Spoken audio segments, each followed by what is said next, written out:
Mga kapuso, are importante gid ni kay man martial law anniversary kahapon.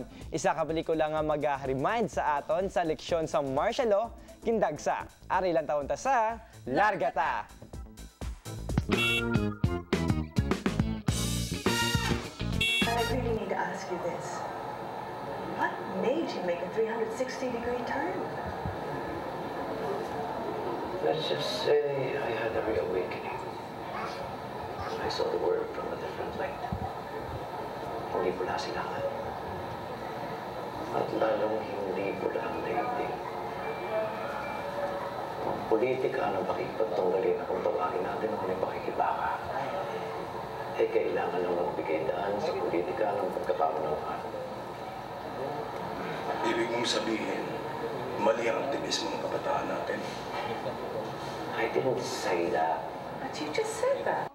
Isa sa pilalang ka-eksena sa makabigbatuod nga kabuhi isang mga tawo ngayara sa hublag nga ginpakita sa pelikula nga Sigwa o kung sa aton nga termino, unos. Nga amoy niyang ang unos nga sang panahon nga sa diin madata ang paglupig sa duna ang kinamatarong sang tawo, paglapak sang kinamatarong sang tawo, pagpanakit, pagpang-salvage, kapag pamatay, kapag pang-kidnap, nga pagpanglagas sa mga aktivista kag sa mga naga-protest against sa Marcos regime nga naglupok ini siya nga amoy na ang gintunaan kung nga nag-declare si Marcos sa martial law.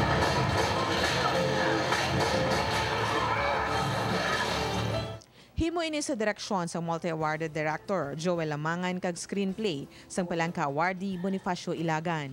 Pareho nga napreso sa tion sang rehimeng Marcos, pareho nga mga biktima sang martial law.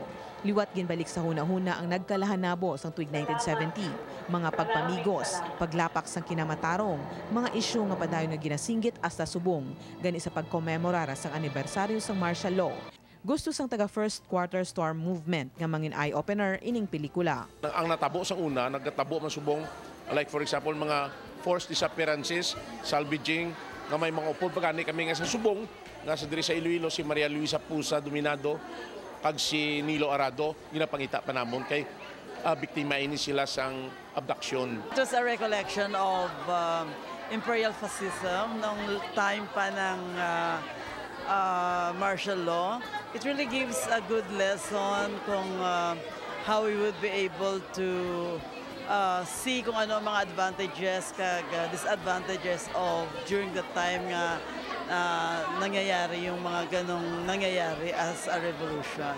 Gani ini nga pelikula nag-anis ang sari-sari nga reaksyon ilabi na sa mga kabataan. Ang martial law nadula tungod din sa ilang nga pinangubra. Dapat ini naton tagalimtan ang natabo sang una, kag-appreciate ginaton ang ginimo sang aton mga bayani. Kaming mga kabataan hindi lang dapat dito lang umupo at mag-aral. Kailangan din namin tumulong at makibaka at pa-realize namin na ang society sa amin ang nagpapaaral. So kailangan namin bumawi para sa kanila. Magahatag sang dakong leksyon sa mga uling tubo nga bilang masunod nga henerasyon kay kami ako sa mga adlaw nagahinunod na kay sila ng mga bulos kay sila ng mga atubang sang kaimtangan naton dapat nga sila maging matagam. Alisin niyo yung haranggit, dadaan kami!